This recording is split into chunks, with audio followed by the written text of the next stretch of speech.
Parents are warned child kidnappings most likely attempted during these distinct times of day with school back in session. Experts are warning parents to educate their children about personal safety, especially while they're traveling to and from school. That's when attempted abductions of children are most likely to happen by a non-relative or stranger, according to the National Center for Missing and Exploited Children.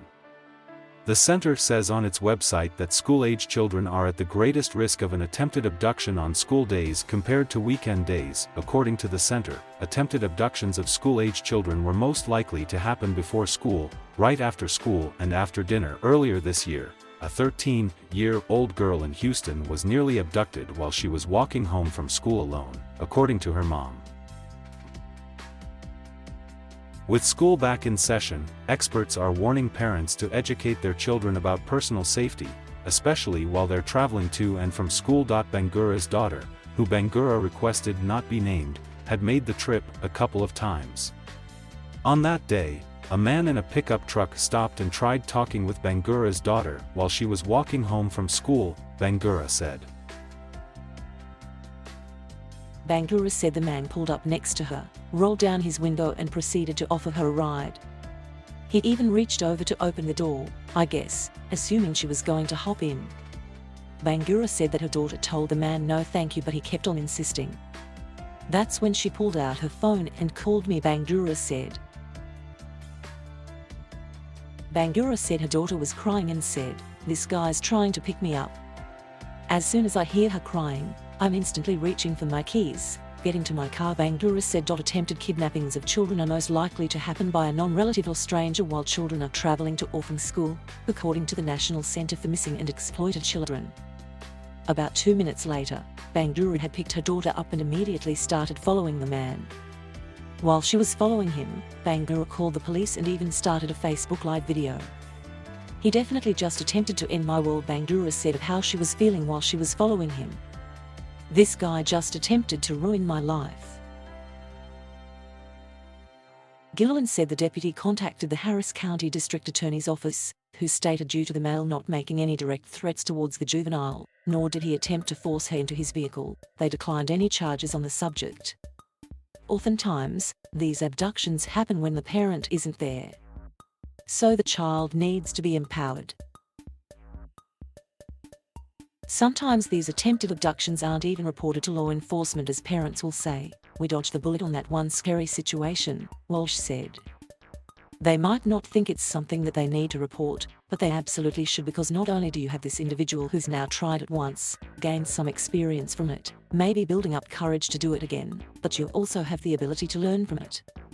Walsh said that even when law enforcement doesn't make an arrest, as in Bangura's case, parents should still report the attempted abduction to the NCMEC, which takes information from specific cases and uses that information for its educational programming. The NCMEC has numerous programs for parents and children, including the K-5 Focused Kid Smarts program, which is a free course that teaches kids how to make safe and smart decisions in the real world. The program uses the 4 rules of personal safety. Check first with a parent or guardian before going anywhere or accepting anything from an adult. Take a friend. Tell people no if they make you feel sad, scared, confused, uncomfortable, or they try to take you somewhere. And tell a trusted adult if someone does grab you or touch you inappropriately. The NCMEC advises parents to not let their children walk to or from school or the bus stop alone. Rather, the center recommends at least having their child travel with other children. Oftentimes, these abductions happen when the parent isn't there. So the child needs to be empowered, Walsh said. Walsh added that over 80% of the time, when a child is able to get away from their abductor, it's because of something the child did proactively. They're their own rescuers in the situation, oftentimes, Walsh said. And so they're the ones that need to be empowered to identify that situation.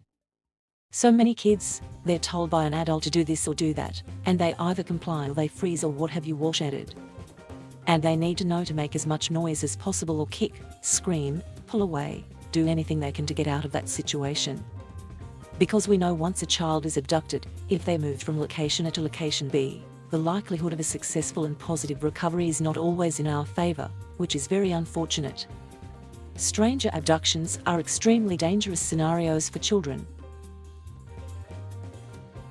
Bangura said she has taught her daughter and her 2 other children, ages 10 and 8, what to do if someone approaches them and tries to take them away.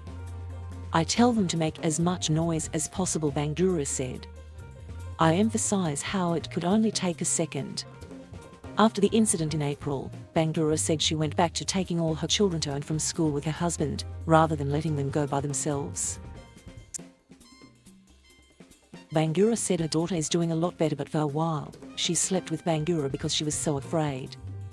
She's opening back up to her old self, Bangura said. Walsh said that even parents who feel like they live in a nice neighborhood should still educate their children about the dangers of potential abductions.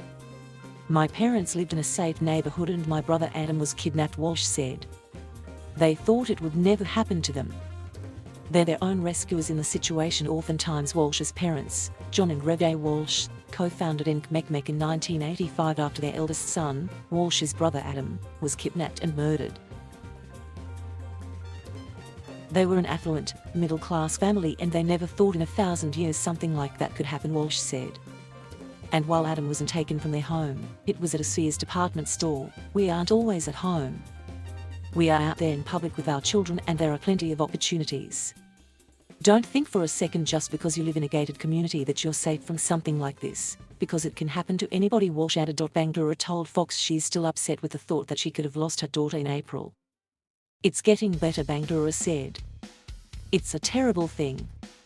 But it's definitely making me treasure my children 100 times more, spending more time with them and enjoying every moment.